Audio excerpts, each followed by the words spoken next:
Bonjour. Elio ouvre le débat une nouvelle fois. On va se demander aujourd'hui si, après la promulgation d'une nouvelle loi climat-résilience, c'était le 22 août dernier, beaucoup étaient en vacances parmi nos compatriotes, et bien pourtant une loi très engageante a été votée par le Parlement. On va se demander si dans l'univers des copropriétés, on va aisément concilier les fins de mois des copropriétaires avec l'évitement de la fin du monde, puisque aussi bien il s'agit là de protéger la planète. Pour mener ce débat, pour répondre à l'ensemble des questions qui se posent, je voudrais accueillir quatre experts, quatre acteurs à des titres différents et les remercier beaucoup. Je fais remarquer d'ailleurs tout de suite que nous avons atteint la parité dans ce débat. Ce n'est pas si fréquent. On y a réussi grâce aux organisateurs. Je salue d'abord Danielle Dubrac, elle est la présidente de l'UNIS, syndicat majeur qui rassemble en particulier les syndics de copropriété. Bonjour Danielle. Bonjour tout le monde. Je salue à son côté Tanguy Dupont. Il est le directeur de l'habitat collectif d'Elio. Bonjour Tanguy. Bonjour Henri. Je salue de l'autre côté de cette salle Estelle Baron. Elle est la directrice des projets de Solia, une grande spécialiste de la copropriété. Et juste à côté d'elle, bonjour Estelle déjà. Bonjour. Je salue enfin José de Jean Matteo. Il est un acteur majeur, il représente une enseigne majeure de la copropriété, Procivis, dont l'un des métiers, ce n'est pas le seul, est la gestion de copropriété, le métier de syndic, sous l'enseigne IMO de France. Bonjour José. Bonjour Henri, bonjour tout le monde. Alors, quelques mots pour camper le décor. Il faut remonter à 2009-2010, un pays, le nôtre, la France, qui se veut exemplaire en matière de protection de l'environnement, de maîtrise des dépenses d'énergie. Loi Grenelle 1, Grenelle 2, une inspiration qui était celle à l'époque d'ailleurs du président Chirac, et puis une séquence de 15 ans balisée par un certain nombre de grands moments législatifs ou de débats non seulement nationaux mais mondiaux. C'est la COP21, c'est les engagements de 2015 pour le climat, c'est déjà une loi en 2015 de transition énergétique. Et puis, plus récemment, je le disais en annonce de ce débat, une loi climat-résilience du 22 août 2021 qui très clairement cible deux grands univers, celui de la gestion locative et celui de la copropriété. Les deux, on va y revenir, étant en interconnexion. On rappellera que dans nos villes, celles qui nous accueillent aujourd'hui par exemple, à la ville capitale, mais c'est le cas de toutes les grandes villes, 60% des logements sont la propriété d'investisseurs, c'est-à-dire sont occupés par des locataires. Donc deux univers qui sont évidemment visés par cette loi dont on va beaucoup parler. On rappellera que l'univers du logement et l'univers de l'immobilier en général sont coupables, bien malgré eux, des émissions de gaz à effet de serre. 25% pour l'ensemble des bâtiments et de l'ordre de 15% pour les seuls logements, nos copropriétés résidentielles. Dans cette loi, des obligations pour le parc locatif avec un calendrier, je le rappelle, non pas à nos experts, mais peut-être à ceux qui sont moins familiers de ce texte, un calendrier qui va de 2022 pour les logements les moins vertueux, qu'il va falloir rénover sans qu'on ne pourra pas les louer, jusqu'à 2034, et l'objectif de restaurer la vertu énergétique de l'essentiel du parc. C'est plus de 20 millions de logements qui sont visés par cet effort. Pour les copropriétés, un autre choix a été fait par le législateur, ce n'est pas l'obligation, sous peine, comme pour les logements locatifs, d'être sanctionnés, mais c'est la forte incitation avec des outils mis à disposition, outils diagnostiques, outils de programmation des travaux, outils aussi pour favoriser l'épargne des copropriétaires. Voilà, donc deux choix de méthode faits par le législateur, mais en tout cas un texte extrêmement impliquant pour les copropriétés.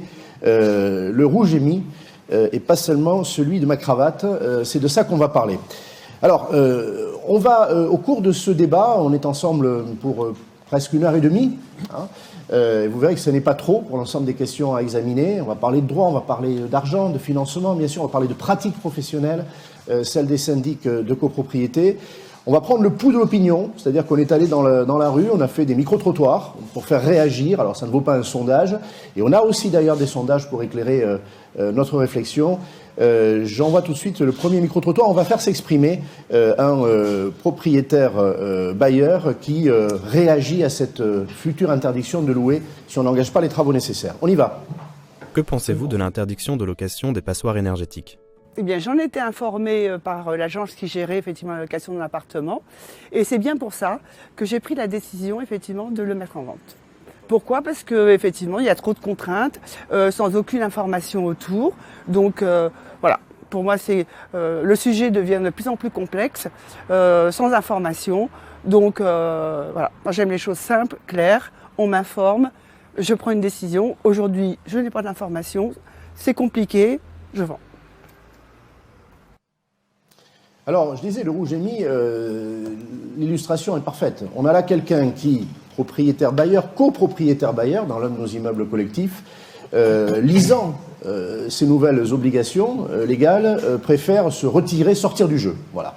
Et qui est une femme qui est prête à vendre ce logement locatif, à sortir de la copropriété dans laquelle elle avait investi. Pourquoi aujourd'hui ce retard de la copropriété privée et est-ce qu'on va arriver à le combler ? Est-ce que cette priorité donnée par l'État est réaliste aujourd'hui ? Est-ce que le calendrier qui est installé est réaliste ? Daniel Dubrac, au nom des syndics de copropriété, José pourra s'exprimer aussi tout au long du débat à ce même titre. Est-ce que ce qu'on appellera l'industrie immobilière, l'ensemble des acteurs, ce sont les syndics, mais ça va être aussi les entreprises, hein, toute la chaîne des entreprises en bâtiment qu'il va falloir solliciter. Est-ce que l'appareil de production, l'appareil de service est prêt ? Est-ce que ça va pouvoir se faire dans les délais impartis ? On a entendu beaucoup de réserves pendant la construction de la loi. Vous avez mis des réserves, la loi est là aujourd'hui. Est-ce que vous vivez, au nom de vos consoeurs et de vos confrères, cette loi comme une opportunité de démontrer votre rôle, d'être mieux reconnu ? Est-ce que vous vivez ça comme une contrainte irréalisable ? Est-ce que vous ne craignez pas même d'être dans le syndrome du messager ? C'est-à-dire que vous allez, auprès des copropriétaires, déjà apporter l'information précise sur les contraintes, et deuxièmement, vous allez être le bras armé pour les faire décider. Est-ce que votre image, à l'inverse d'être restaurée ou valorisée, ne peut pas en pâtir ? D'abord, nos métiers sont des métiers qui vont informer et qui vont conseiller pour que la décision de rénover, puisqu'on est en train de parler de ça, soit prise au bon moment. Et donc pour prendre une décision, il faut pouvoir savoir pourquoi est-ce qu'on la prend, comment est-ce qu'on va la financer, comment est-ce qu'on va la planifier. La loi climat et résilience, elle est là. On a beaucoup lutté sur le calendrier. Le calendrier 1er janvier 2023 nous inquiète évidemment, puisque ça nous paraît irréaliste. Mais on a informé. Et donc, comment faire pour que cette contrainte soit considérée comme quelque chose qui va être faisable, puisque c'est quand même une contrainte, vous l'avez expliqué, il y a des grands enjeux, les enjeux de la neutralité carbone, les enjeux du dérèglement climatique, il y a des objectifs de développement durable qui sont édictés par l'ONU, la lutte contre l'inégalité sur le climat. On a quand même des problèmes au niveau du climat, de la consommation d'énergie. L'énergie coûte de plus en plus cher, on l'a vu, on l'a entendu récemment. Et puis aussi de la préservation de la planète. Une fois qu'on a dit ça, il va bien falloir faire des diagnostics, il va bien falloir faire comprendre que cette contrainte va être une opportunité. Et donc c'est vrai que informer, sensibiliser, nous, au niveau de notre syndicat professionnel, on a des promoteurs rénovateurs, on a des gestionnaires, on a des transactionnaires, on a des syndics de copropriété, donc toute la chaîne est impactée. Puisqu'on a l'histoire du diagnostic de performance énergétique, déjà dire à chacun des propriétaires qu'ils aient une maison individuelle, un logement individuel ou un logement dans un habitat collectif, déjà calculer son étiquette pour voir un petit peu où est-ce qu'il en est, avec toutes les discussions qu'il y a sur le DPE actuellement, mais au moins savoir où il en est. Après, passer par un professionnel, cette dame disait quand même qu'elle était passée par un professionnel, pour savoir qu'est-ce qu'elle va avoir comme aide, une aide individuelle, une aide collective. C'est pour ça d'ailleurs que le partenariat avec Elio est extrêmement intéressant, parce qu'on a des gens qui connaissent tous les dispositifs. Alors évidemment, la réglementation change du jour au lendemain. On est très alerte sur les lois de finances, parce que des aides qui sont prévues à un instant donné On va parler des aides très précisément tout à l'heure. Donc voilà, c'est cette opportunité, c'est une contrainte, comment faire passer le message, parce que c'est une contrainte, c'est une obligation de faire des travaux, de diminuer les gaz à effet de serre, de faire des économies d'énergie, et donc on doit être dans un ensemble collectif sur ce sujet. Une question, je mets les pieds dans le plat, Daniel. Dans votre profession, il n'y a pas de climato-sceptiques, il n'y a pas, j'entends des choses en ville, comme on dit, il n'y a pas certains de vos confrères qui disent, allez, on va attendre un prochain président de la République ou une prochaine présidente, tout ça, ça va être remis en question parce que c'est pas réaliste. Il y a une autre option qui est de ne pas faire. J'entends pas ça dans votre propos, j'entends l'inverse. En tout cas, vous dites le syndicat, majoritairement, il est dans le mouvement. On n'a pas le choix. On s'informe et on se forme, mais on voit bien que l'énergie coûte de plus en plus cher. On voit bien qu'il faut du confort aussi aux gens. On n'est pas que dans des logements insalubres ou des logements indignes à l'occupation. Donc le syndicat, non, il est tout à fait en face par rapport à cette neutralité carbone auquel on doit aller. Enfin, on est des gens réalistes. Après, le côté je vais faire des économies, l'a souvent emporté auprès de nos usagers, nos locataires, nos copropriétaires, parce que je vais faire des travaux, donc du coup, je vais faire baisser la facture. Mais maintenant, il y a une prise de conscience sur le côté climatique, l'enjeu climatique. Et ça, sincèrement, c'est quelque chose qui est passé depuis quelques années. Peut-être que c'est à cause des jeunes. Il y a eu un progrès. Voilà, il y a les éco-gestes, il y a des petites choses. Et puis après, avec le Covid, il faut quand même pas l'oublier, ça a rapproché un peu les gens de leur logement, qui est devenu un lieu de loisir, un lieu d'habitat, un lieu d'école. Et donc, du coup, peut-être tout ce qui était difficile dans le logement a fait qu'il y a eu une prise de conscience sur les circuits courts, etc. On est quand même dans une sobriété aussi qui, à mon avis, a été peut-être un peu plus accentuée à cause du Covid aussi. Et parmi les copropriétaires, on va y revenir plus précisément, vous dites que c'est la même chose, que vous avez face à vous il y a de tout. Mais vous voyez un progrès Vous voyez un progrès dans les âges de copropriété? Une copropriété, c'est une société civile, hein, donc il y a de tout, bien sûr. Je ne vais pas vous dire le contraire. Et puis on est dans des luttes de voisinage et dans des luttes d'influence. Il y a ceux qui ne peuvent pas faire les travaux et qui vont trouver des tas de bonnes raisons pour ne pas les faire, alors qu'en leur fort intérieur, ils savent qu'ils vont le faire. Donc non, on a un petit peu de tout, bien sûr, mais les professionnels sont des professionnels qui sont informés, qui sont sensibilisés et qui sont là pour défendre l'intérêt général. Et l'intérêt général, c'est ça. Et vous êtes allé jusqu'à signer un engagement, d'ailleurs, hein, il y a une année, avec l'autre grande organisation professionnelle. Absolument. 50 000 copropriétés. 50 000 copropriétés en moins de 3 ans, en commençant par les audits énergétiques, par le bilan. Avant, c'est comme aller chez un médecin. Pour savoir si on est malade, il faut d'abord savoir qu'est-ce qu'on a comme symptômes, ensuite le diagnostic et ensuite la posologie. Bon, mais j'entends. On en est sur l'audit. J'entends de l'optimisme. On va approfondir tout ça, mais ça me va bien. Alors, Tanguy Elio a été cité par la présidente de l'UNIS à l'instant. Je parlais de préparation, ou peut-être d'impréparation de la filière. D'abord, est-ce qu'il y a une filière? Est-ce qu'elle existe? Bon, on voit bien qu'il y a des partenariats qui s'installent, qui s'improvisent. Enfin, il faut bien que tout cela se mette en place. Est-ce que c'est suffisamment huilé? Est-ce qu'on a une vraie solidarité de l'ensemble des acteurs? Est-ce qu'ils sont tous présents au rendez-vous de cette histoire? Que ce soit votre société, je parle des entreprises en bâtiment, quelle que soit leur importance, et bien sûr, je parle des gestionnaires professionnels. Oui, alors si on part de... Je vais revenir un peu sur ce que vous disiez. Alors d'abord, il n'y a pas de climato-sceptique dans notre cœur de métier. Bah déjà, c'est difficile à dire, c'est que vous ne l'êtes pas. Hein, si vous n'y arrivez pas, voilà, exactement, voilà, je ne le dis pas assez.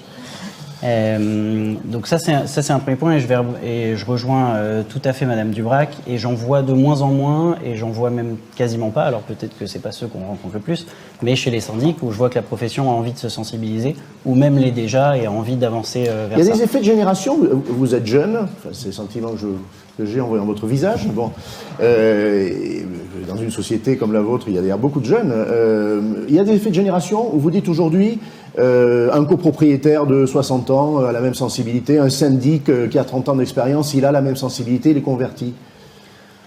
Je pense qu'il y a des effets de génération, effectivement. On le constate tous les jours. Je ne sais pas s'il y a des statistiques là-dessus. On le constate quand même qu'il y a des personnes qui sont plus ou moins sensibilisées, que souvent des personnes jeunes ont baigné un petit peu plus dans l'écologie, dans les enjeux écologiques globaux. peut-être qu'ils se renseignent plus aussi. Donc effectivement, on le constate, et il y a de plus en plus de jeunes aussi dans les copropriétés, on le voit, qui s'investissent dans le conseil syndical, qui s'investissent sur la rénovation de leur logement. Donc c'est quelque chose, oui, qu'on constate. Ce qui ne veut pas dire que toutes les personnes plus âgées dans les copropriétés sont climato-sceptiques. On a énormément de copropriétés qui s'engagent, et pourtant les conseils syndicaux, généralement, même s'il y en a quelques-uns, c'est pas les plus jeunes de la résidence, c'est plutôt des personnes qui ont toute l'expérience de la copropriété. Plus de temps, souvent, qui peuvent être retraités. Ouais, exactement. Et donc pour continuer là-dessus, il y a toute cette filière donc chez les syndics de copropriété et chez les administrateurs de biens, et puis il y a toute la filière effectivement professionnelle, donc les auditeurs, les bureaux d'études thermiques, et puis ensuite les entreprises de travaux aussi, qui existent, on ne peut pas dire le contraire, qui font leur travail et qui, à mon avis, croient à tout ça et ont fait le travail ces dernières années aussi de se développer et de croître, comme on l'a fait par exemple chez Elio ou chez d'autres confrères, pour accompagner les copropriétés.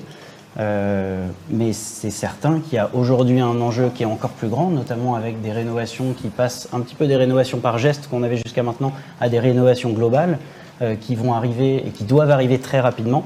Et c'est certain qu'il y aura des difficultés à la fois à avoir des professionnels qui soient compétents, qui soient formés, et ça c'est tout notre métier aussi chez Elio. Alors, on va retourner dans la rue et on va entendre un copropriétaire. On va voir si votre optimisme est partagé. On va voir, alors cela dit, Tanguy vient de parler de complexité, c'est peut-être ça qui aujourd'hui est retenu par les copropriétaires. Ils ont peut-être le sentiment que c'est pas si simple. On y va. Engager des travaux de rénovation énergétique, une démarche complexe. Il faut voir toutes les arcanes de l'administration, c'est une version Astérix. Hein. Vous allez du bureau A au bureau C, du bureau C au 4e étage, au design sous-sol, vous dites ouais ça va quoi, allez, dégage. Terminé. Voilà un petit peu. À part ça, tout va bien. Il y a une prime qui s'appelle Prime Rénov, qui permet aux propriétaires qui aide les propriétaires pour financer des travaux d'économie d'énergie. Mais alors, faut-il sortir de Polytechnique ou de Saint-Cyr? Moi, je pense que j'ai un cerveau assez bien fait, mais c'est incompréhensible. J'ai été sur le site du gouvernement.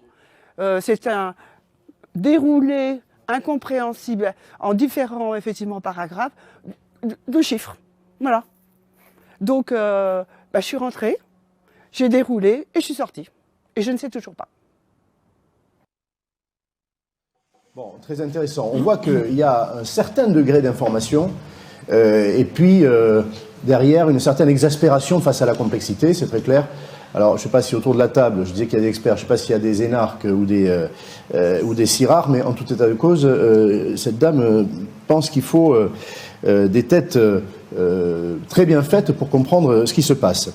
Alors, je vous le disais tout à l'heure, on a aussi très clairement des sondages, non seulement du verbatim comme on vient d'en écouter, mais qui vont éclairer notre réflexion. Et je propose que on regarde les résultats du tout premier. On va demander très largement à des copropriétaires si ils identifient des freins au sein de la copropriété pour faire voter des travaux de rénovation énergétique, et quels sont ces freins. Alors, je vous laisse découvrir les résultats. On constate que très massivement, la question de l'argent se pose et que les 3/4 des copropriétaires interrogés considèrent que les travaux coûtent non seulement cher, mais trop cher. On voit juste après, c'est évidemment l'écho de ce qu'on vient d'entendre, que la complexité administrative pour l'accès aux aides est excessive.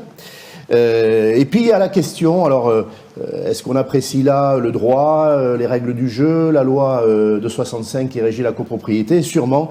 En tout cas, les processus de décision prennent trop de temps. Ce qui veut dire d'ailleurs qu'il y a peut-être une impatience chez certains copropriétaires, tant mieux. Et puis arrivent deux items, mais largement en recul par rapport au précédent. Le temps des travaux, le temps technique des travaux, c'est un reproche qui est fait par un copropriétaire sur 6. Et aussi, mais c'est lié, le côté anxiogène de faire des travaux, parce que on ne sait pas peut-être si la performance sera atteinte ou si il y a aussi les nuisances évidemment liées aux travaux. Voilà pour le premier sondage. Alors, cette difficulté économique, c'est ce qui ressort très massivement. Hein, c'est l'item à l'avant sur les 4 autres.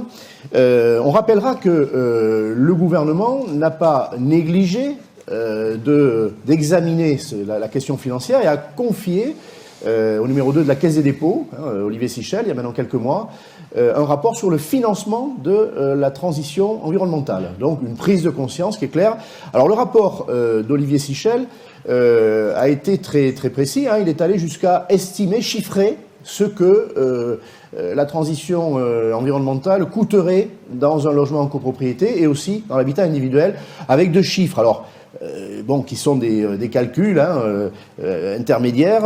On parle de 40 000 euros en moyenne pour pouvoir remettre à niveau une maison individuelle. Et dans l'univers de la copro, qui est aujourd'hui notre sujet, 15 000 euros, j'entends de la part d'un certain nombre de syndics, mais je vais faire réagir et José de Jean-Mathéo et Daniel, que ce serait un peu court. En tout état de cause, il faut peut-être avoir un autre chiffre en tête, c'est l'autre jour le président du Conseil national de la transaction et de la gestion immobilière qui disait que c'était 600 milliards d'euros qu'il faudrait exposer de dépenses pour remettre à niveau les copropriétés privées. Voilà. Alors qu'on regarde l'unité, 15 000 euros, peut-être plus, qu'on regarde l'addition globale, c'est assez vertigineux rapporté à un budget domestique ou rapporté à la richesse de la nation, c'est le moins qu'on puisse dire. Est-ce que l'État, on a parlé des aides aussi, il y a une conscience de la part des copropriétaires, est-ce que l'État fait assez? J'ai en tête des demandes que Daniel avait faites sur ce sujet, on va y revenir. Est-ce que les outils existants, alors on a parlé de MaPrimeRénov', c'est pas la prime rénov', c'est MaPrimeRénov'. Cette dame écorchait un peu le nom de cette aide puissante. Est-ce que c'est une aide suffisante? Est-ce que les certificats d'économie d'énergie, je suis pas sûr que tout le monde sache que c'est, mais on va y revenir. Est-ce que ça suffit? Alors, je me tourne assez naturellement sur ces questions vers Tanguy une nouvelle fois. Qu'est-ce qu'on peut dire sur les aides existantes, leur degré de connaissance, leur puissance ou leur insuffisance? Alors, ce qu'on peut dire, alors déjà c'est MaPrimeRénov', oui, et c'est MaPrimeRénov' même copropriété, donc qui est vraiment spécifique à la copropriété et qui existe depuis la fin de l'année dernière, début de l'année, et puis avec un petit temps de mise en marche. C'est vrai que c'est très compliqué, quand on écoute les copropriétaires, je ne sais pas s'ils ont peut-être des syndics qui leur expliquent pas assez, j'en sais rien. Par rapport à ce qui a pu exister, c'est relativement simple, même s'il y a des systèmes de bonus, etc. Mais MaPrimeRénov' copropriété, si je le résume en 2 mots, c'est 25% du montant des travaux pris en charge si on atteint 35% de gains énergétiques dans le cadre d'un bouquet de travaux. C'est important la deuxième partie de la phrase. Ça veut dire qu'on vise une performance, qu'il faudra attester. Qu'il faudra attester, qui est calculée selon des normes qui sont données par l'ANA et qui doivent être respectées par un bureau d'études thermiques avec des qualifications, etc. Donc ça, c'est la partie MaPrimeRénov' copropriété, donc qui est relativement nouvelle. Donc de dire aujourd'hui si c'est suffisant, si ça fonctionne, etc., ça semble un petit peu compliqué. À cela se cumulent effectivement les certificats d'économie d'énergie, qui existent déjà depuis plus de 10 ans et qui sont utilisés, mais qui ont toujours plutôt favorisé des monogestes de rénovation énergétique. Il y a eu plusieurs programmes, plusieurs générations de certificats. Il y a eu plusieurs programmes, il y a eu des coups de pouce, il y a depuis longtemps des fiches sur la rénovation globale, la rénovation performante, avec déjà des objectifs de gain énergétique qui n'étaient pas ou peu utilisés. Pourquoi? Parce qu'en fait, les incitations financières n'étaient pas plus intéressantes que faire du geste par geste, et que finalement pour une copropriété, c'est toujours plus simple d'y aller au fur et à mesure et de ne pas voter d'un seul coup un gros programme de travaux. En 2 mots, comment ça marche ces certificats d'économie d'énergie? Je pense que c'est la moins connue des aides. C'est pour ça que je vous demande en 2 phrases d'y revenir. C'est un chèque que je reçois ou est-ce que je vais acheter, je ne sais pas, une chaudière et elle va être moins chère parce qu'il y aura un ticket modérateur? Comment ça marche? Alors, en 2 mots, parce qu'il y a plein de choses à dire, mais en 2 mots, c'est porté par le secteur privé, donc c'est une obligation qui repose sur les fournisseurs d'énergie. Qui sont les coupables? Qui sont les fournisseurs d'énergie, qu'on appelle les obligés. Voilà, donc qui ont on pourrait appeler ça une dette à payer puisqu'ils doivent financer la transition énergétique. Ils doivent se racheter. Voilà, on pourrait dire ça. Voilà. Il y a des similarités avec la taxe carbone. Et donc ils doivent financer la transition énergétique. Avec la Bible aussi. Et donc ils doivent verser des aides pour des travaux de rénovation énergétique. Et ce qui est en train de se passer dans les certificats d'économie d'énergie, qui rejoint assez bien MaPrimeRénov' copropriété, c'est que toutes les aides monogestes sont en train d'être moins incitées pour mieux inciter des travaux de rénovation performante également. Et donc, ils se sont alignés en plus avec MaPrimeRénov' copropriété, le fameux 35% pour les copropriétés, est vrai aussi dans les certificats d'économie d'énergie avec à peu près les mêmes conditions d'attribution des primes. D'accord. Donc, on arrive en plus des 25% de ma prime Rénov copropriété, à une prime C2E qui, selon certains critères, peut être à 10%, 20% du montant des travaux, en plus de ma prime Rénov. D'accord. Alors, on va aller dans la réalité des copropriétaires. José de Jean Matteo, Immo de France, c'est une enseigne nationale importante parce qu'on parle aujourd'hui de tous les territoires. Hein, voilà. Quelle que soit leur sociologie, toutes les régions n'ont pas la même richesse. Bon. Quand on a cette vision panoramique sur la gestion de copropriété de manière très concrète, très opérationnelle, est-ce qu'on peut dire que on a trouvé les bons arguments pour convaincre les copropriétaires? Alors, Daniel Dubrac disait il y a une sensibilité majorée aujourd'hui à la protection de la planète, arriver à réduire les émissions de gaz à effet de serre. Est-ce que, voilà, on sent cela? La réduction de la facture, on en a beaucoup tiré argument. Moi, je me rappelle les propos de Jean-Louis Borloo à l'époque. Hein, les grandes fédérations, lui, il en faisait partie, avaient signé des accords et on voulait faire baisser la facture. On pensait que ça convaincrait. Est-ce que ça suffit? Est-ce que la valorisation, la valeur verte, on va l'appeler comme ça, on l'appelle comme ça dans les bureaux depuis longtemps, est-ce qu'elle existe dans le résidentiel? Est-ce que d'autres arguments peuvent porter? On peut penser au confort peut-être de vie aussi. Voilà. Qu'est-ce qui se passe et est-ce que les arguments compensent l'effort financier qui va quand même rester après l'utilisation des aides? Alors, tout ça est vrai. Tout ça se combine aujourd'hui. C'est-à-dire l'incitation personnelle à réduire sa consommation ou en tout cas à réduire son impact sur la planète existe. Son incitation à vouloir réduire sa facture avec l'augmentation du prix de l'énergie existe. Tous ces arguments, tous ces éléments se combinent aujourd'hui. D'une façon disparate, d'une façon diverse, en fonction des sensibilités.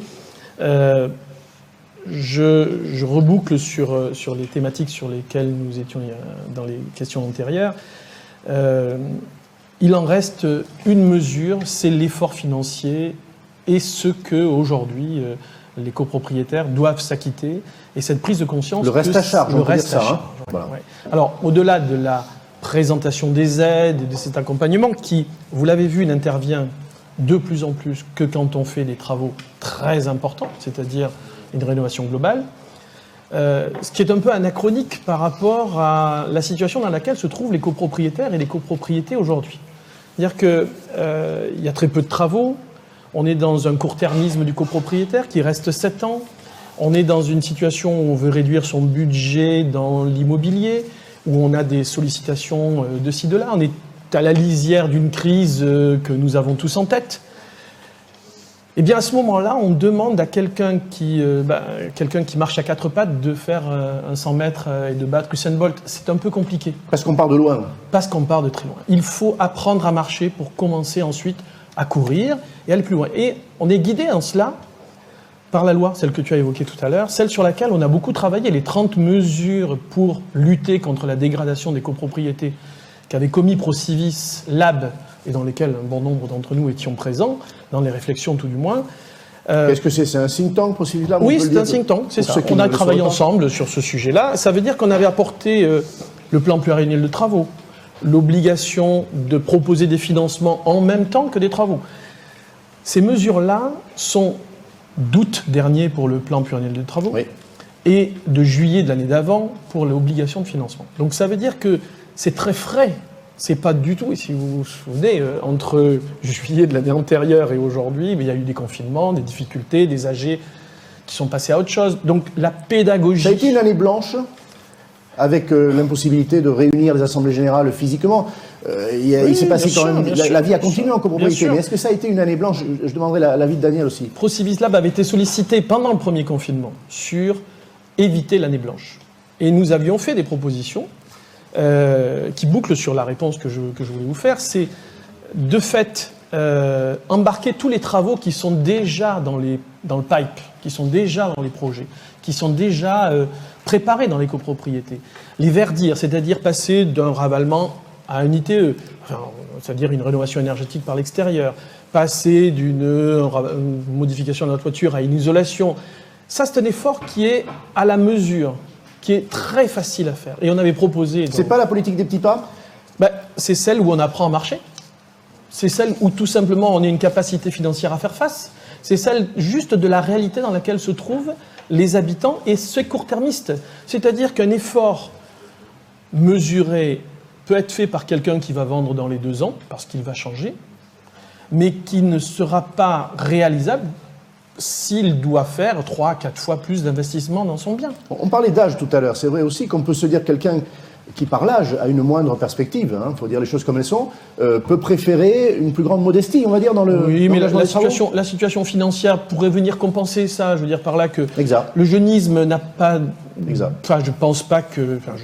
bien sûr, j'ai un avis, mais le jeunisme n'a pas son sens là. On est confrontés tous, quels qu'ils soient, et personne âgée a aussi des petits-enfants, des enfants, et la préoccupation qu'ils ont pour les uns et pour les autres. Transmettre le bien, d'accord. Non, de leur vie à futur, dans de bonnes conditions et premières. Ils n'ont pas fait ça que pour mourir, ils ont fait ça aussi pour survivre avec eux. Donc, ce que je veux dire par là, c'est qu'on avait proposé à ce que ma prime rénov se déclenche à 20%, pas à 30%. Là, on parle de on en revient aux 35% Voilà. de performance. On proposait qu'elle se déclenche à 20%. Ça manque de, pour toi, ça manque de réalisme. C'est juste un peu trop loin. Exigeant. C'est le pont trop loin. Le mieux, quelquefois, l'ennemi du bien, on en parlait juste avant la réunion, eh bien ça s'applique On là. retiendra cette phrase, le mieux est l'ennemi du bien. C'est le pont trop loin. On sait tous que, bien sûr qu'on voudrait un 100% de la rénovation, mais apprenons à marcher, et le plan pluriannuel de travaux est un guide pour ça.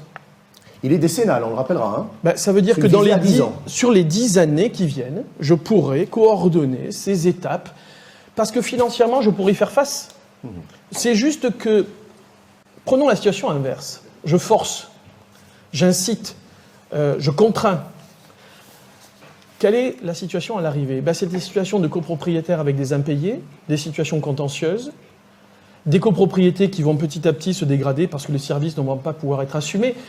Le cercle de la dégradation, celui contre lequel on veut lutter, est le plus important à mon avis. Alors, on va y revenir tout à l'heure, on va y revenir parce qu'on va parler de l'approche sociale et on va le faire en particulier avec Estelle.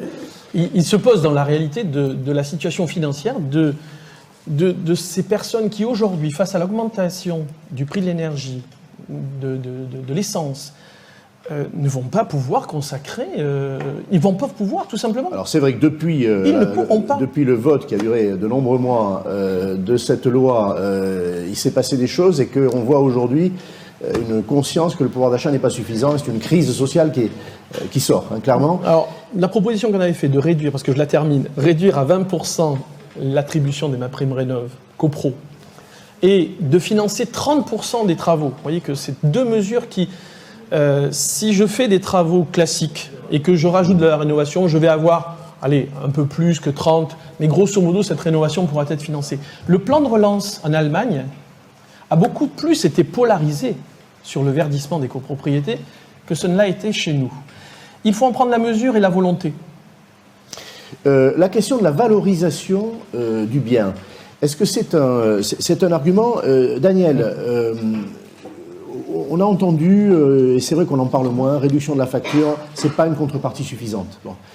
Quand on voit les efforts qu'il va falloir faire, le reste à charge, et qu'on dit mais vous allez baisser votre facture peut-être de 20 ou 25%, ça suffit pas. La valorisation du bien, est-ce que c'est un argument qui porte ? Est-ce que les copropriétaires aujourd'hui, on peut faire jouer cette corde sensible en leur disant oui, vous allez non pas dépenser mais investir en fait et valoriser votre bien individuel et naturellement aussi l'immeuble collectif. On s'emploie à faire comprendre ce que veut dire valeur verte d'un bien, c'est-à-dire au-delà de la valeur vénale, la localisation du bien, les services autour du bien. Oui. Là, c'est vraiment le fait, la qualité finalement du logement dans lequel on va habiter, une qualité qui soit une qualité liée à l'environnement mais aussi au confort. On parlait de vieillissement de la population, donc ils seront bien contents que le logement soit bien confortable à cet effet. Donc oui, la valeur verte, c'est quelque chose dont on fait la promotion parce que ça a à la fois cette valorisation financière, mais aussi une valorisation par rapport aux aspects d'écologie. Sur les problèmes de financement, on a parlé de MaPrimeRénov'.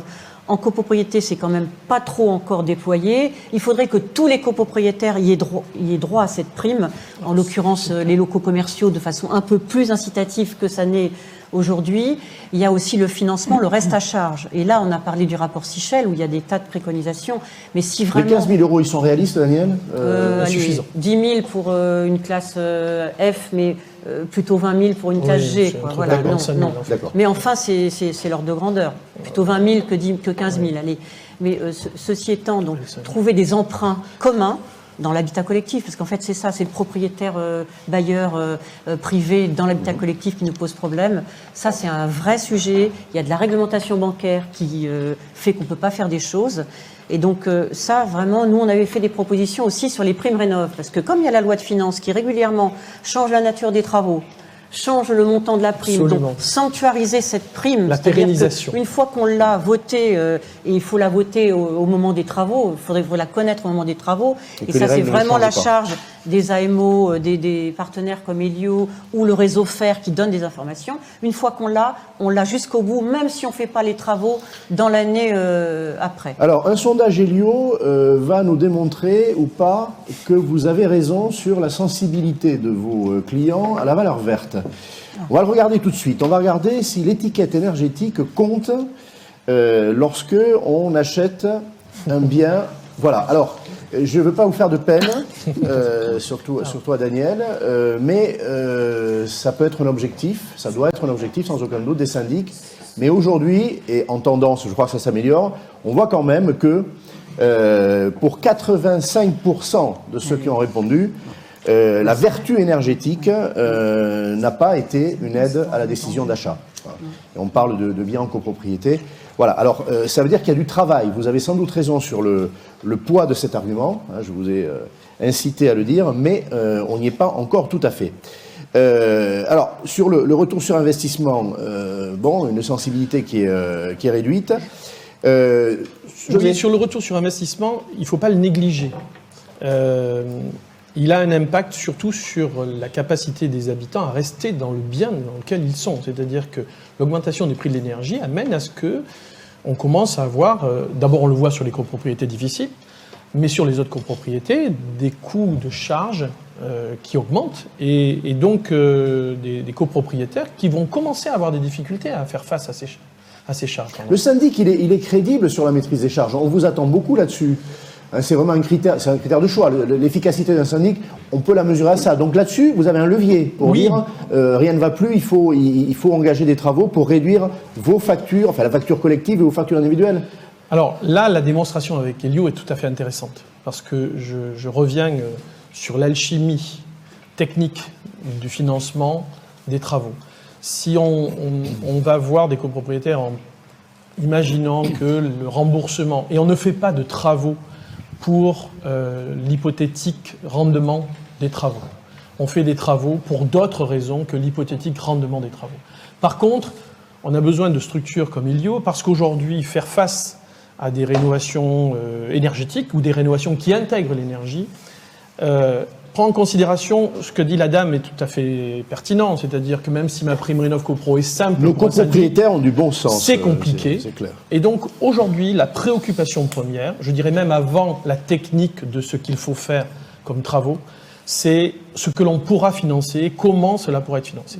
Cette AMO financière, on l'avait demandé dans Procivis Lab, donc j'insiste vraiment, cette AMO financière est première. Il faut commencer par savoir ce que l'on peut acheter pour ensuite pouvoir le faire.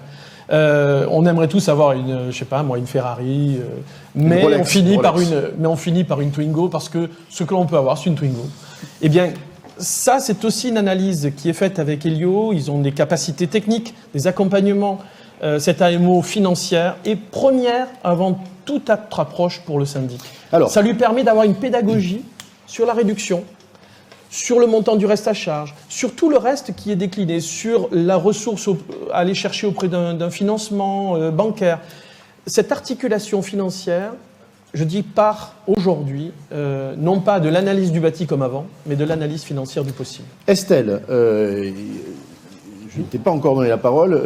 Là, le lien est immédiat. On a parlé aussi de copropriétaires à faible revenu ou à très faible revenu. On est très loin, effectivement, de ceux qui peuvent souhaiter ou la Ferrari ou la Rolex, pour reprendre ces mauvaises images. En tout tas de cause, il y a ceux qui comptent. Alors, qui peuvent être des copropriétaires bailleurs, pour qui le rendement locatif va être important.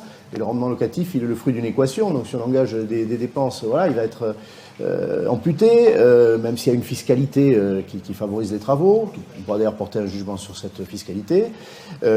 S'ils sont copropriétaires occupants, mais copropriétaires pauvres, Voilà, qu'est-ce qui se passe aujourd'hui? Parler de ceux qui ont les moyens n'a pas grand intérêt, hein, même si c'est l'approche macroéconomique qui nous est conduite. Et pour tous les autres, ceux qui souffrent d'une érosion du pouvoir d'achat, c'est les classes intermédiaires, hein, sans aller jusqu'au plus fragile. Quelle sensibilité on a? Solia, c'est une association, un réseau associatif, alors qui est auprès des syndics et des copropriétés, et puis qui a ce regard-là particulier sur les plus fragiles des copropriétaires. Oui, effectivement, le mouvement Solia intervient sur l'amélioration de l'habitat au sens large et sur l'accompagnement dans tout ce qui concerne l'amélioration de l'habitat. Et donc, forcément, sur ces questions d'amélioration des copropriétés et d'accompagnement des copropriétés vers l'amélioration énergétique, on est très présent. Et on est en accompagnement, alors à la fois des collectivités territoriales, quand elles ont des dispositifs cibles qui permettent d'intervenir et de mettre un focus à un instant T et de pouvoir accompagner de façon massive ou de façon ciblée certaines copropriétés avec des axes privilégiés, ou dans le droit commun, ce qu'on appelle dans notre jargon le diffus, pour toutes les copropriétés avec les aides de droit commun pour les accompagner effectivement dans des projets de rénovation.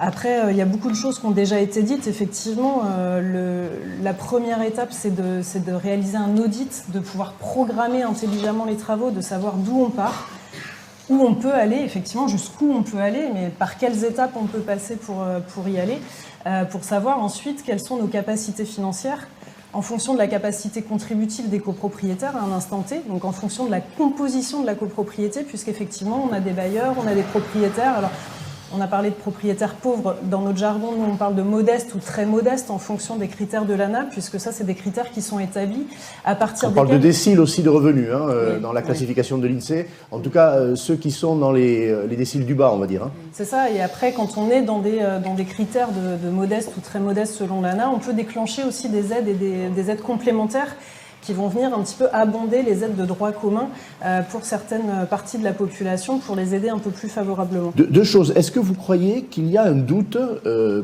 qui pourrait être majoré chez ceux qui ont le moins de revenus sur l'objectivité des diagnostics? Daniel évoquait tout à l'heure un débat qui ne sera pas central aujourd'hui entre nous, qui est la fiabilité du diagnostic de performance énergétique.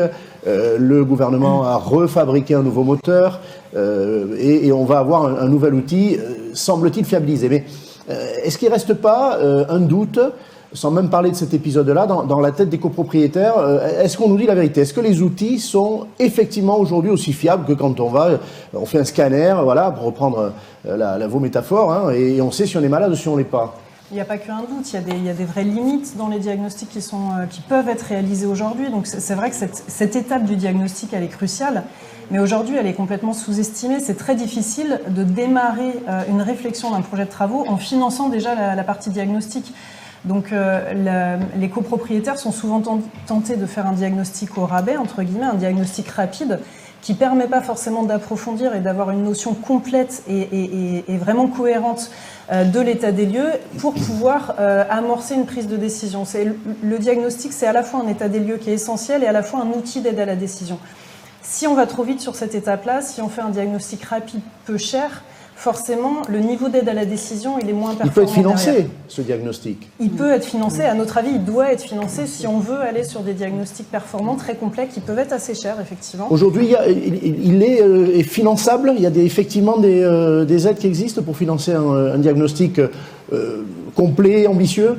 Alors oui, il y a des aides qui existent. Si on prend l'exemple de Paris, par exemple, on a un chèque à l'audit sur Paris qui permet justement... C'est la ville qui... C'est la ville, c'est dans un dispositif spécifique sur la ville. C'est l'Agence parisienne du climat qui accompagne les copropriétés du territoire et qui peut financer justement cette partie étude diagnostique pour justement faire en sorte qu'elle ne soit pas dévalorisée, qu'elle ne soit pas sous-investie par les copropriétés, puisqu'on sait que c'est une étape indispensable de l'aide à la décision pour bien calibrer un projet et bien établir le potentiel de financement qu'il y a derrière et la capacité à accompagner toutes les composantes de la copropriété, puisque Daniel Dubrac l'a rappelé tout à l'heure, une copropriété, c'est une multitude de propriétaires à un instant T qui doivent se mettre d'accord sur un projet, alors qu'il y en a qui sont sur le départ, il y en a qui viennent d'arriver, il y en a qui sont à la retraite et qui ont une baisse de revenus, il y en a qui viennent de s'endetter pour acheter.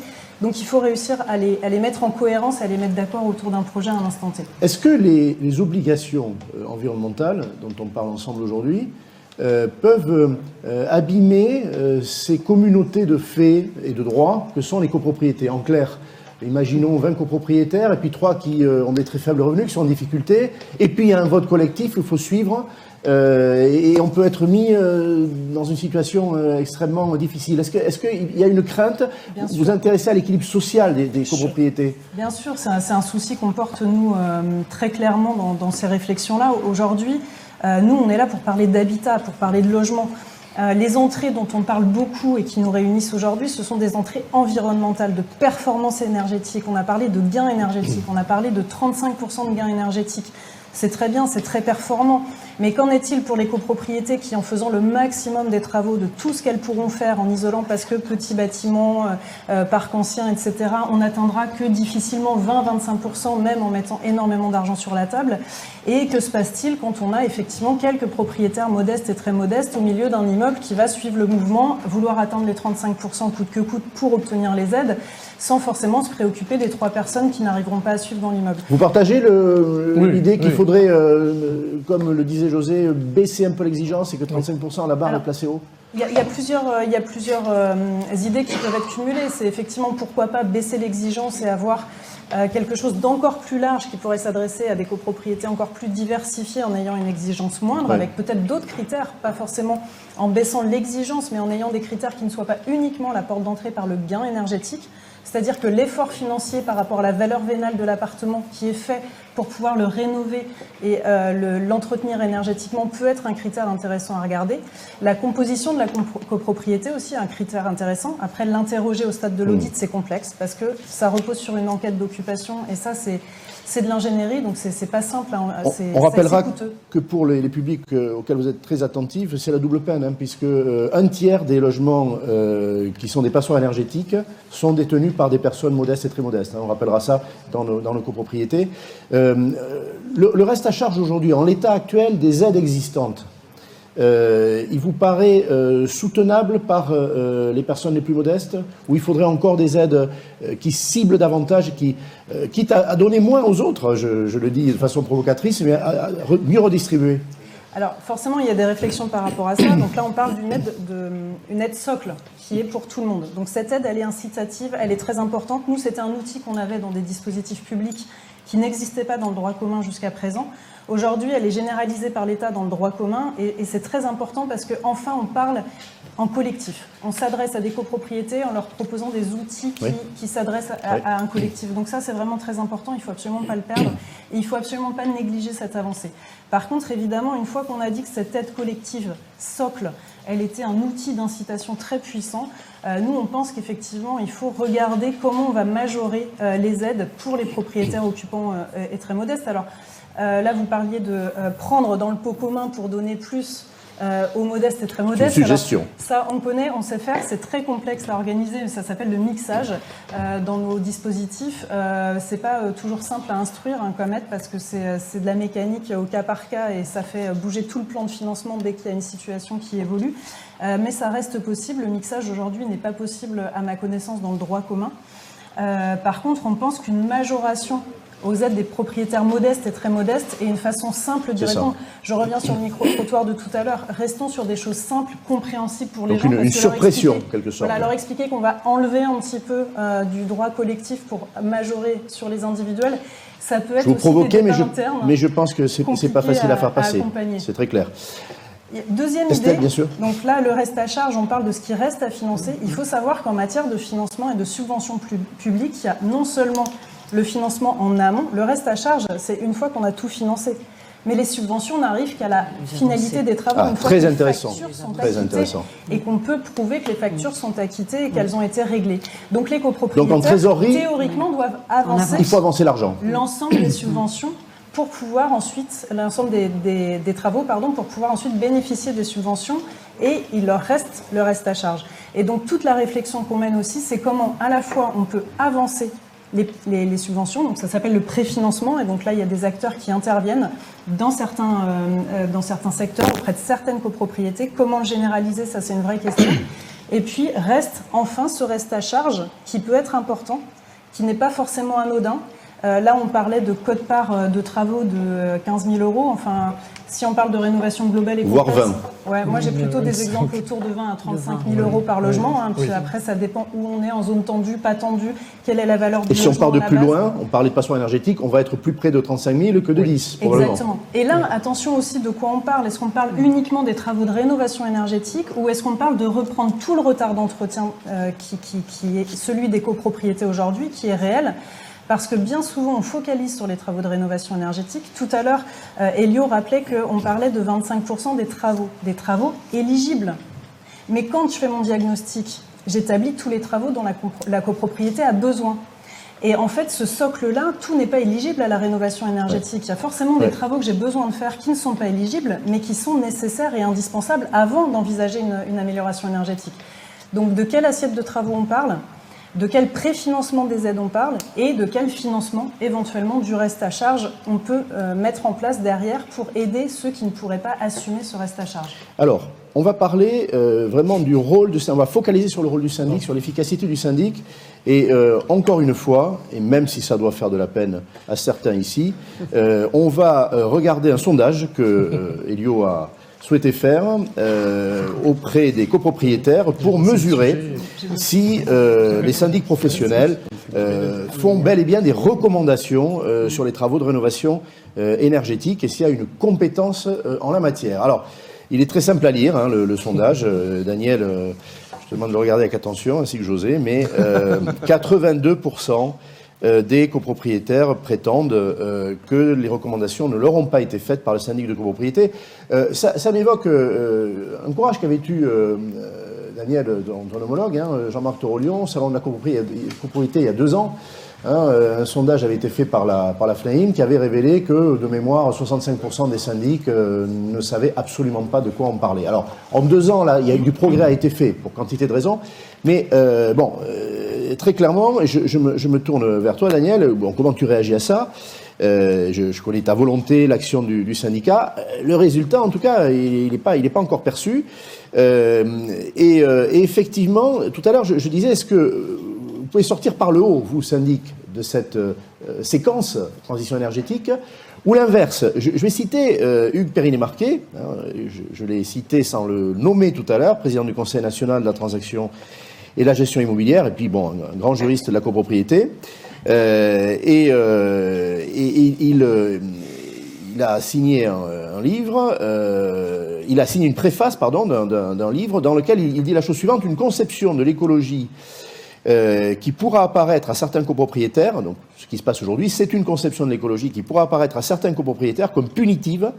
Elle prend en otage un syndic qui se retrouve entre le marteau et l'enclume. Lui qui était déjà le percepteur de charges devient par la grâce de la loi, sinon l'ordonnateur des dépenses, du moins celui qui doit constamment rappeler aux copropriétaires leur nécessité. Alors, le moins qu'on puisse dire, c'est qu'il y a une grande lucidité. Hein, il n'est pas syndic, mais c'est un grand observateur de la copropriété. José, si tu veux, parce que tu boues, et ensuite Daniel. Ce risque-là existe. Si on ne prend pas les outils et si on ne fait pas la démarche progressive de mettre en mouvement les copropriétaires avec le plan pluriannuel de travaux, avec les étapes, si on n'apprend pas à marcher, si on n'apprend pas à se mettre debout, eh bien on ne fera pas cette course de la lutte contre la rénovation énergétique. Au contraire, on va avoir des syndics qui vont craindre de porter des copropriétaires dans la difficulté, de porter des situations difficiles à des copropriétaires qui vont de fait le refuser. De ne pas être élu peut-être, hein, tout simplement. À l'échéance, si on force, ce risque-là, il est mesuré, bien évidemment. Sûr, alors que c'est une chance considérable, et c'est bon, dans le réseau IMO de France, c'est Procivis, et puis l'UNIS, et puis la FNAIM sont dans ce mouvement. Je ne privatise pas cette énergie. Elle est commune aux fédérations, aux syndicats et à notre réseau. D'avérer le rôle fondamental du gestionnaire dans sa copropriété. C'est cette fierté de pouvoir conduire... Si on revient, je dirais, quelques années avant, au moment de la loi Hoguet, de la loi de 65, il y avait la fierté de son patrimoine. Ils n'ont qu'une envie, c'est d'avoir cette fierté-là de nouveau en main. C'est-à-dire, oui, j'ai participé à l'amélioration de ce bien, oui, je suis fier de ce que j'ai réalisé, oui, je suis fier que mes copropriétaires soient contents et satisfaits, oui. Cette ambition du gestionnaire est vraiment l'évolution du rôle du syndic dans cette copropriété. Alors, il faut qu'il la prenne, c'est une vraie ambition. Daniel, je pense que tu ne peux que souscrire à ce que José vient de dire. Il invoque d'ailleurs un avis collectif de fédération, les grandes enseignes comme les syndics indépendants. Je vais forcer le trait. Est-ce qu'effectivement, on ne peut pas imaginer une désintermédiation? Vous tenez très bien votre marché, les syndics, on le rappellera, c'est 85% des copropriétés qui sont sous gestion professionnelle, déléguée. Est-ce qu'on peut imaginer que finalement les syndics se retrouvent dans une situation telle que des copropriétés préféreront se passer de leurs services parce qu'ils viennent annoncer des mauvaises nouvelles, parce qu'ils les accompagnent pas assez. Voilà. Ton regard sur très concrètement et sans complaisance, c'est pas ton style. Alors, déjà, quand j'entends ce que j'entends, enfin, le sondage, bon, c'est sûr qu'il y a du travail à faire. Voilà. On gère beaucoup de communautés, en fait. Des communautés hétérogènes, locataires, propriétaires, même si le locataire n'a pas de pouvoir de décision, propriétaires bailleurs, des personnes âgées, des personnes non âgées, des modestes et des pas modestes. Donc tout ça, c'est vraiment compliqué, c'est très hétérogène, premièrement. Deuxièmement, je voudrais quand même savoir, dans le sondage, si le syndic a proposé, par exemple, le diagnostic technique global. Et combien l'ont proposé? En général, on l'a pratiquement tous proposé. Et est-ce que ça a été voté? Voilà, parce que c'est quand même intéressant de connaître sa maladie, sa pathologie de son bâtiment, pour connaître les mesures à prendre. Donc déjà, ça c'est. Sur la méconnaissance, peut-être, et l'inquiétude des syndics, il y a toujours la suspicion de faire des travaux parce qu'il y a des honoraires derrière. Certaines associations de consommateurs ne nous ont pas forcément aidés là-dessus.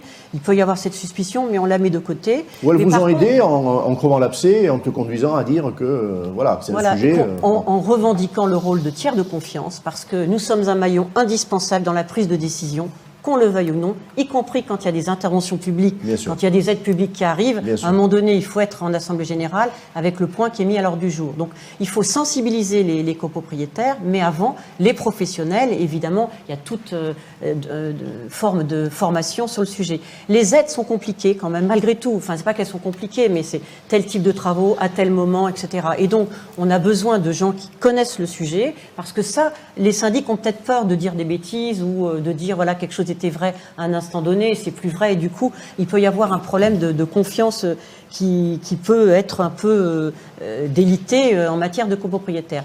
Mais on a vraiment à gérer ce collectif. C'est un collectif avec des gens qui sont hétérogènes, et il faut leur faire prendre la bonne décision au bon moment.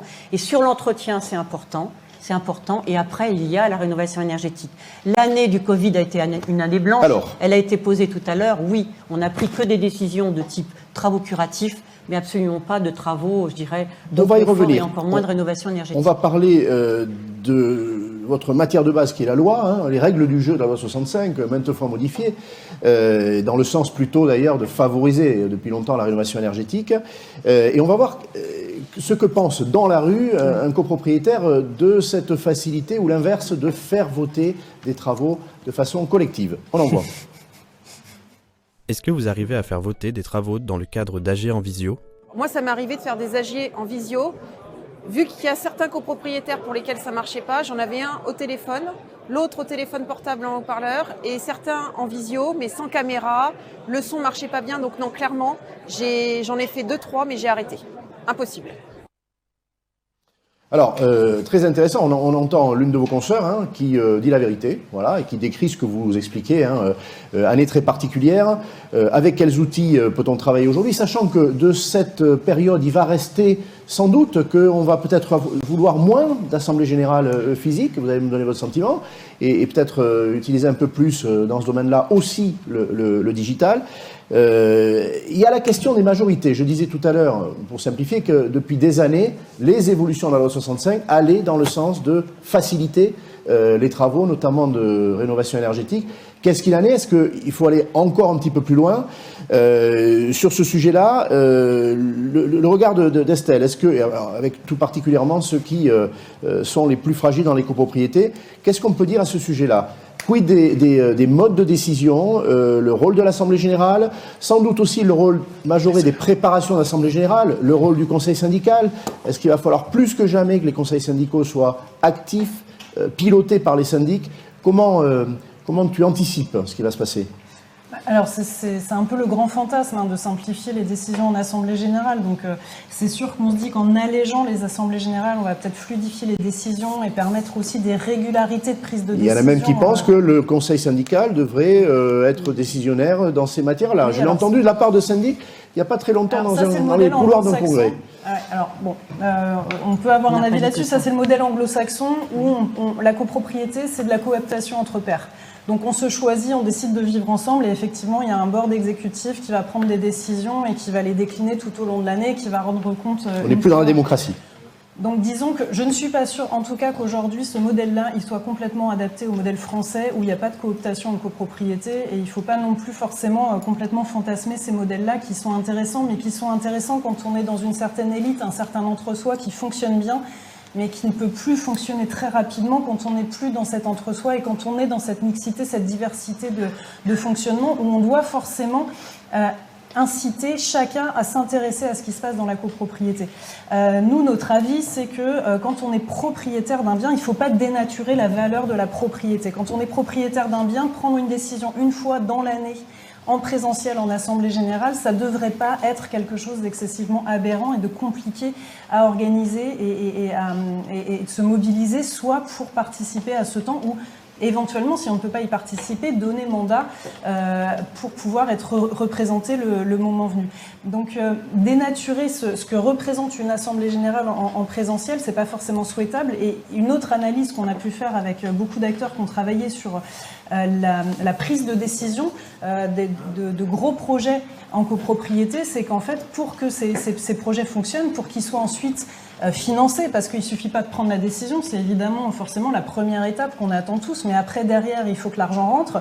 Souvent, on est sur des plans de financement qui peuvent durer plusieurs mois, on est sur des échelonnements de financement sur plusieurs mois.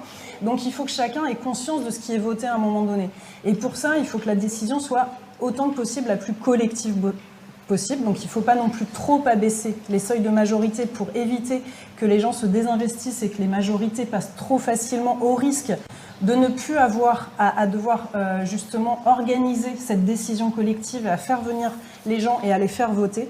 Par contre, il faut trouver le juste milieu, évidemment, puisque quand on est dans des situations bloquantes et qu'on n'arrive pas à prendre de décisions d'année en année alors qu'on est sur des décisions d'entretien courant ou vraiment de gestion un peu normale dans un immeuble, pour un syndic, ça devient impossible à gérer. José, est-ce qu'on peut s'attendre à ce que les copropriétaires bailleurs, qui n'étaient pas les plus impliqués dans la vie de la copropriété, qui contribuaient largement à l'absentéisme, qui même parfois ne donnaient pas pouvoir à qui que ce soit, est-ce qu'on peut s'attendre, on rappelait tout à l'heure, ce qui pèse sur eux en tant que bailleurs, interdiction de louer si on ne remet pas à niveau le logement, est-ce qu'ils ne vont pas être les plus allants, les plus actifs désormais dans les copropriétés de nos villes? Alors, on est dans le risque première dame qui est intervenue tout à l'heure, du bailleur qui se pose la problématique de la conservation ou pas de son bien. Donc évidemment, il va y avoir un changement de comportement, et justement, pour boucler sur cette logique d'assemblée générale et de majorité, je pense que ce serait dommage de passer à côté d'un moment important, et je dis des 2 ou 3 prochaines années, un moment important de ce collectif, de se poser ces problématiques. C'est vrai que le syndic doit avoir ce rôle d'impulser, de se mobiliser sur le bâti, sa situation, son évolution. Mais ce débat ne doit pas rester qu'un débat de la presse, de la communication, c'est le débat des habitants. Madame Dubrac a évoqué les locataires, c'est le débat des habitants, c'est-à-dire le confort dans lequel on est, les copropriétaires, qu'ils soient bailleurs ou occupants. C'est un débat dans lequel, aujourd'hui, on doit se verser. C'est compliqué, donc ça mérite qu'on en parle. C'est difficile à financer, donc ça mérite qu'on ait des professionnels qui nous accompagnent. C'est un sujet qui mérite un présentiel, voire une visio pour ceux qui sont des bailleurs et qui ne peuvent pas faire 600 km pour venir. Enfin, aujourd'hui, la loi met à disposition pratiquement tous les outils. pour que les copropriétaires participent. On a œuvré et on a insisté pour qu'on ait 3 mobilisations qui aillent de concert. Celle du syndic qui doit se mobiliser dans ce moment, celle du copropriétaire qui doit se mobiliser, et celle de la collectivité qui doit veiller à ce que cette mobilisation se produise. On ne doit pas être l'un ou l'autre. Il y a une conjonction nécessaire de cette mobilisation sur ces décisions. Et les majorités, bien sûr que ces passerelles sont une complication, parce que si on n'a pas de quorum, si on n'a pas cette mobilisation, eh bien on tombe dans un vide.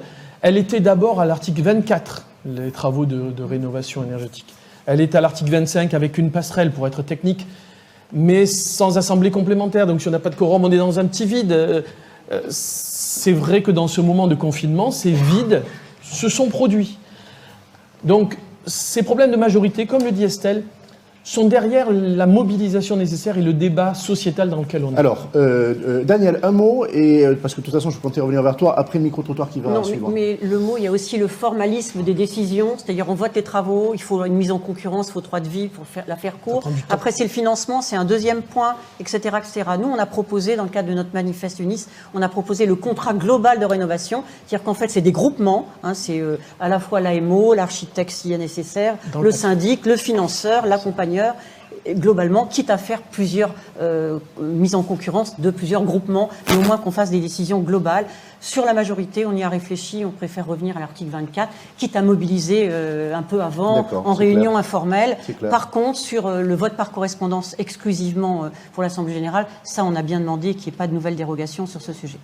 Alors, on va revenir à un sujet qu'on a déjà évoqué, chacun d'entre vous l'a fait, c'est rénovation ambitieuse globale versus rénovation par geste partiel. On va creuser cette question-là parce qu'elle peut constituer évidemment un obstacle, s'il y a une crainte de devoir trop faire, un obstacle à la décision collective. Et on va dans la rue faire s'exprimer un professionnel sur ce sujet. Arrivez-vous à faire voter des travaux de rénovation globale ? Il nous faut des partenaires qui gèrent pour nous toute la partie en amont du vote des travaux. Une fois que tout est géré avec le montant des travaux, les éventuelles aides qu'on peut avoir, le reste à charge, une fois qu'on a le global, ça nous permet de pouvoir présenter en AG. Et là, en général, c'est bien construit, ça passe. Voilà. Mais sans aide et sans des bons partenaires, si on n'en arrive pas là, on n'y arrive pas. Alors bon, je disais dans la rue, c'est pas tout à fait dans la rue, c'est dans un congrès d'une grande organisation professionnelle qu'on est allé faire s'exprimer cette syndic de copropriété. C'est mieux que dans la rue. Tanguy, sur ce balancement, tout à l'heure, la phrase le mieux est l'ennemi du bien, elle tiendra. Elle est très concrète, elle vient assez naturellement dans la bouche d'un syndic de copropriété. C'est ce qu'on vient d'entendre. Ton regard là-dessus, rapporté aussi aux aides existantes, puisque MaPrimeRénov' aujourd'hui, ça n'est pas nécessairement l'incitation à faire une rénovation globale. On peut très bien, si on fait un geste, être attributaire de MaPrimeRénov'. Qu'est-ce qu'il faut penser de ça ? Système des aides et dans le réalisme, conduire petit à petit, évidemment, à traiter globalement le mal, mais peut-être façon échelonnée. Ton regard ? Alors d'abord, en copropriété, sur MaPrimeRénov' copropriété, c'est vraiment la rénovation performante qui est poussée. Donc quelque part, dans les professionnels de la filière, on n'a plus vraiment le choix, puisqu'il y a MaPrimeRénov' individuel pour des travaux individuels, mais pour les travaux collectifs, c'est MaPrimeRénov' copropriété, donc c'est 35%. Et donc, effectivement, le mieux est l'ennemi du bien. On a fait beaucoup de rénovations par geste avant, et maintenant, il se trouve que c'est pas suffisant, qu'il faut aller plus loin et que c'est pas assez rapide. Maintenant, évidemment, il y a tous les obstacles qu'on a donnés. Il y a la difficulté de prendre des décisions, il y a la sensibilisation qu'il faut faire, il y a le financement, notamment pour les très modestes et modestes, qui est un petit peu pris en compte, on l'a pas dit, donc je le dis ici, pour les très modestes et modestes, puisqu'ils ont aussi 1 500 € et 750 € d'aide complémentaire dans le cadre de MaPrimeRénov' copropriété. Donc ce que j'appelle la surpression, ça existe avec MaPrimeRénov' aujourd'hui. Voilà. Sur des quotes-parts à plus de 10 000 € en moyenne, on est loin des effets de solvabilisation attendus. Bon, une petite nuance sur l'enthousiasme, mais enfin bon, ça existe. Ça existe, et on attend donc que l'État... quelque chose existe. Mais important de le dire, et en tout cas le coin est enfoncé, on peut imaginer améliorer ce système, il existe. Et l'autre point que vous disiez, Monsieur Dejean, c'était de pérenniser effectivement ces aides, puisqu'aujourd'hui on a une visibilité qui n'est pas forcément suffisante, qui peut être suffisante pour dire à une copropriété dépêchez-vous si elle est déjà un petit peu engagée, s'il y a déjà un conseil syndical qui est mobilisé, mais pas du tout suffisant pour la plupart des copropriétés qui aujourd'hui n'ont pas du tout réfléchi à ces problématiques-là. Il faut le temps de sensibiliser à la fois le syndic, que le syndic sensibilise la copropriété en commençant par le conseil syndical. Et donc en ayant 2-3 ans de visibilité sur ces aides et des montants qui aujourd'hui ne sont pas suffisants, on l'a vu au début avec le rapport Sichel, on n'a pas vraiment la possibilité, en tout cas, de massifier cette rénovation énergétique. D'accord, c'est clair. Alors, on va, dans une dernière séquence, encore affiner cette appréciation sur l'accompagnement technique et financier, l'ingénierie financière, sans doute par le syndic de copropriété ou par d'autres acteurs. Et on va bien sûr parler aussi de nature de travaux. Alors, regardons un sondage, une partie du sondage réalisé par Elio, qui va nous révéler de manière fine les projets de rénovation énergétique des copropriétés. Quel type de travaux comptez-vous réaliser? Voilà. Alors, on voit que ça rejoint des propos que vous avez tenus, José, encore tout à l'heure. À 48%, donc presque la moitié des copropriétaires parlent d'une isolation des murs par l'extérieur, qui semble être projetée dans leur copropriété. On parle ensuite de l'isolation de la couverture, de la toiture, pour un tiers d'entre eux. Changement de chaudière, un cinquième. Rénovation globale, 19%. On est loin du compte, il y a encore du travail à faire, de conviction, mais sûrement aussi d'amélioration des moyens. La ventilation vient ensuite, et puis bon, petit à petit, on décroît dans l'importance des travaux votés ou décidés. Isolation des planchers bas, isolation des points singuliers, isolation des combles, changement de LED, calorifugage, voilà, c'est ce qui vient ensuite en queue de peloton. On a aussi regardé ce qu'il en était en termes de quantum, de budget.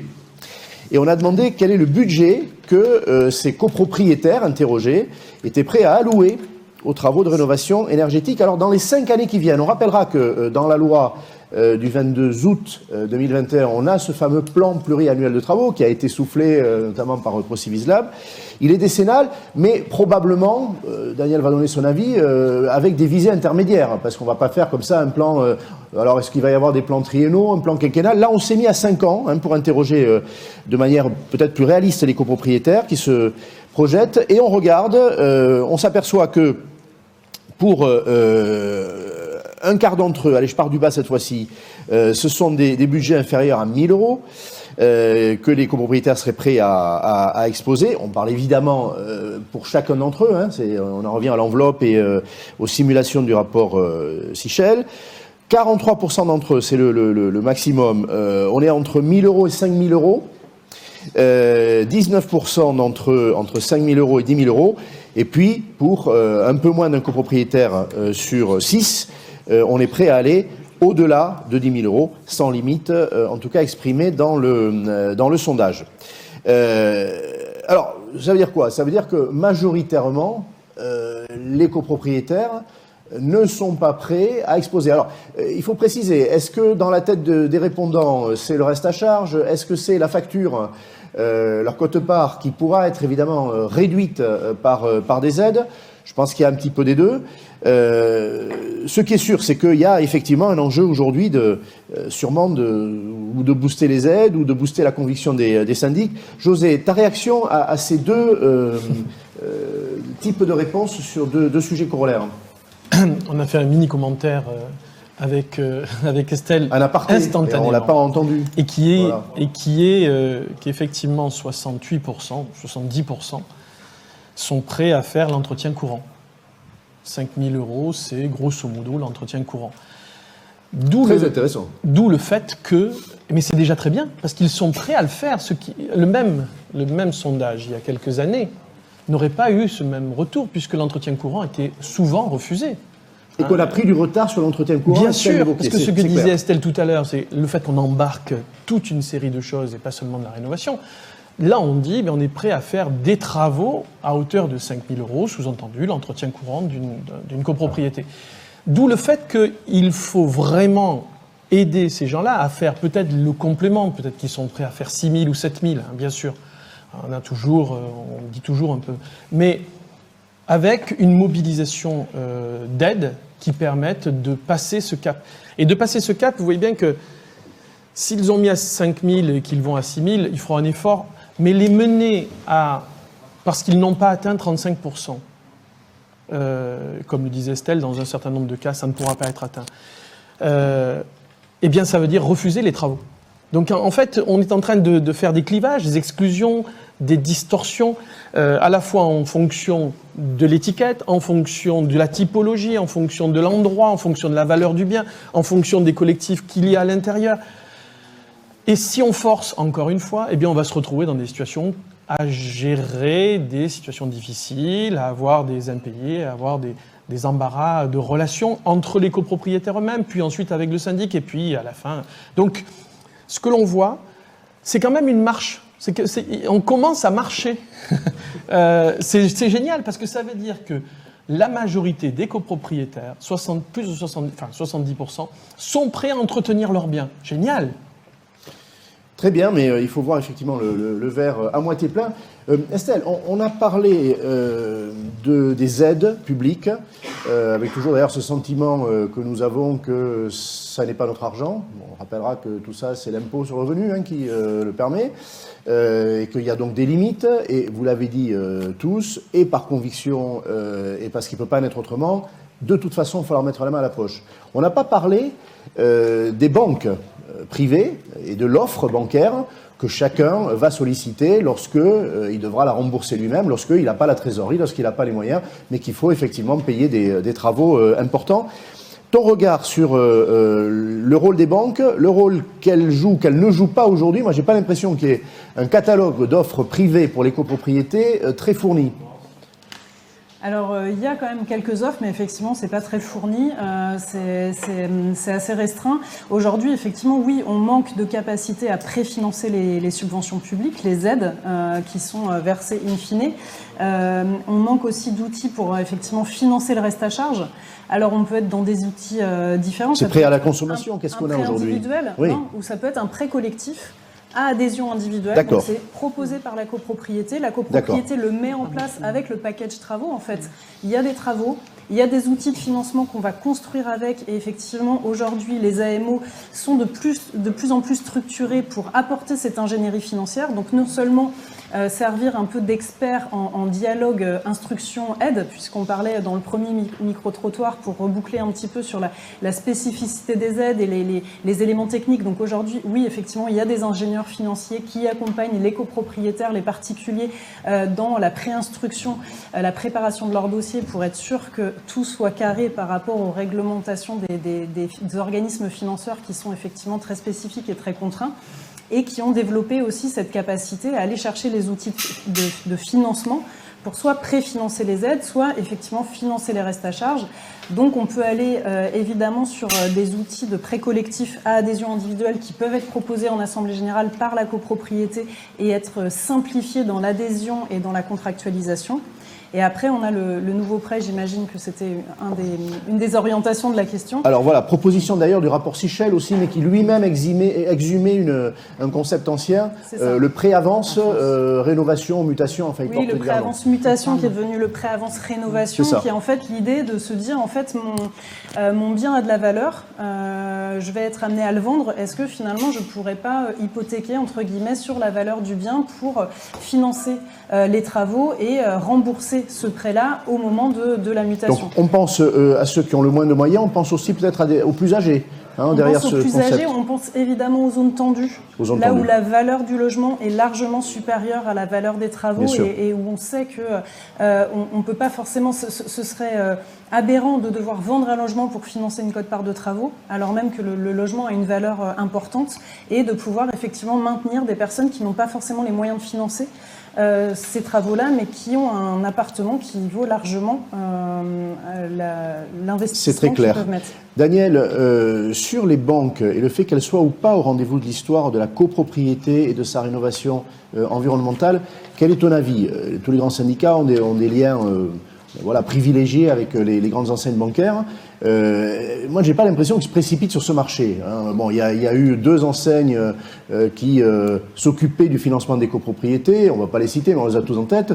2 sur 20 grandes banques nationales. Qu'est-ce qu'il faut penser de ça? Il faut que les banques se mettent autour de la table. Je pense que la ministre du Logement y est aussi attachée. Sur le préfinancement aussi, il y a quelques opérateurs, mais il n'y en a pas tant que ça. On a de la chance en Ile-de-France, mais il n'y en a pas partout. Il faut aussi peut-être regarder la réglementation bancaire. Il n'y a que les banquiers qui peuvent être autour de la table pour ça. Pour regarder comment arranger pouvoir trouver un emprunt commun et collectif, pas avec une adhésion individuelle comme ça existe. Je sais qu'il y a la question de la caution, enfin la solidarité de la collectivité qui est un vrai sujet. Il faut aussi qu'on dise un copropriétaire est capable d'acheter quelque chose de façon individuelle, par exemple une voiture à 20 000 euros, mais ça sera plus compliqué pour lui de mettre 20 000 euros dans des travaux de rénovation énergétique de son bien en habitat collectif. Et donc ça, il faut absolument faire passer ce message comme quoi il est copropriétaire d'un lot privé, mais il est aussi copropriétaire de quote-part de parties communes, et donc il a intérêt à bien les valoriser, y compris les équipements collectifs. En tout cas, il y a encore du travail à faire. Notre syndicat UNIS est largement engagé pour que tout ça devienne, au-delà d'une contrainte, une réalité. Un petit mot sur ce sujet. Non, on n'a pas le temps, José, mais on va revenir. Procivis fait. Tu t'en moques, on a le temps ou pas, tu t'en Oui, moques. non, mais vas-y. que Procivis participe à ces préfinancements, ce qu'on a évoqué. Voilà, quand même, les caisses d'avance. Voilà, donc un acteur sort du bois. Voilà, ces missions sociales sont une des caractéristiques de Procivis. De t'imposer pour je ne voulais pas que l'on ne cite pas cette mission sociale particulièrement importante. Thibault, un regard sur un concept qui est sorti de travaux de France Stratégie. Ils ne s'intéressent pas tous les jours à la copropriété, alors quand ils le font, il faut le retenir, qui parle de l'idée d'un opérateur ensemblier qui serait agréé par l'État, qui serait une solution de tiers financement. On a évoqué ces besoins d'avance, de tiers financement. Qu'est-ce qu'il faut en penser avant qu'on ne voit une vidéo qui va nous éclairer sur le sujet? Alors nous, on croit beaucoup à ce modèle et on travaille dessus justement avec France Stratégie. Et Madame Dubrac l'a un petit peu évoqué, même presque complètement. C'est la possibilité de voter en une seule fois l'ensemble des acteurs qui vont intervenir, notamment pour accélérer la prise de décision, pour avoir une meilleure lisibilité aussi. Et dans le modèle de France Stratégie notamment, il y a un financement qui est fait par cet opérateur ensemblier et qui va pouvoir se rémunérer sur les gains énergétiques qui vont être perçus par la copropriété. Donc l'opérateur ensemblier va en récupérer une partie. Alors, sous forme de loyer ou de redevance. Voilà. Ça pose plein de questions évidemment, mais en tout cas le modèle est en train d'être Je te propose réfléchi. qu'une vidéo que vous avez contribué à réaliser nous éclaire peut-être mieux encore que vos propos. Le tiers financement. Lorsqu'un propriétaire ou un syndicat de copropriété envisage de faire des travaux de rénovation globale, ils peuvent contacter un opérateur ensemblier. Cet opérateur public ou privé agréé par l'État va établir l'audit énergétique et les préconisations de travaux à réaliser. L'opérateur peut réaliser lui-même ou faire réaliser les travaux par un sous-traitant. Il va également proposer un contrat de préfinancement de la totalité des travaux qui permettront de diminuer la consommation d'énergie. Une fois les travaux terminés, l'opérateur perçoit les aides financières liées à la rénovation énergétique du logement. Selon les modalités du contrat de préfinancement, l'opérateur perçoit de la part du bénéficiaire jusqu'à 75% des gains réalisés sur la facture d'énergie, et ce, jusqu'au remboursement complet des travaux. Le ménage conservera 25% de ses gains. Toutefois, en cas de défaillance et d'absence de rentabilité de l'opération, selon des conditions établies à l'avance, l'opérateur pourra recourir à un fonds financier de garantie publique.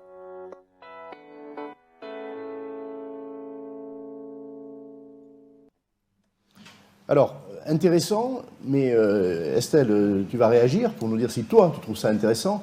On parlait tout spécialement des copropriétaires ayant les plus faibles revenus. On parle aussi d'atteindre des performances, mesurer si les dépenses qu'on va faire sont bel et bien des investissements et si on a atteint la performance. C'est intéressant aussi de parler de contrat de performance énergétique. Ton regard ? Bah oui, le contrat de performance énergétique, aujourd'hui, il existe déjà. Il est déjà mis en œuvre de façon même plutôt intéressante dans certaines situations. C'est un outil parmi d'autres. Alors, il ne faut pas se leurrer, ça répondra à certaines situations, à certains besoins, évidemment, notamment aux grosses copropriétés, celles qui peuvent aller sur des travaux ambitieux, sur des travaux performants, qui effectivement nécessitent un gros investissement, mais qui peuvent être très rentables en termes de performance, de gains énergétiques et qui peuvent permettre d'équilibrer ce mécanisme et ce phénomène de retour sur investissement et d'économie d'énergie qui vont venir permettre de compenser l'effort financier nécessaire en investissement. Donc c'est un outil qui est très intéressant pour certaines situations. Après, c'est là où nous on considère que la palette, elle ne doit pas s'arrêter sur des outils comme ça très intéressants ponctuellement, puisque ça ne répondra pas à tous les besoins. Et qu'il faut qu'on arrive à décliner une palette d'outils qui vont être capables vraiment de répondre à toutes les situations si on veut vraiment aujourd'hui massifier, puisqu'on va peut-être juste rappeler que la moyenne des copropriétés en France, c'est une vingtaine de lots. Donc effectivement, on parle des zones urbaines où il y a des grosses copropriétés, des ensembles immobiliers très importants qui peuvent être embarqués très rapidement et on a un volume de logements qui sont embarqués dans cette rénovation aujourd'hui très important.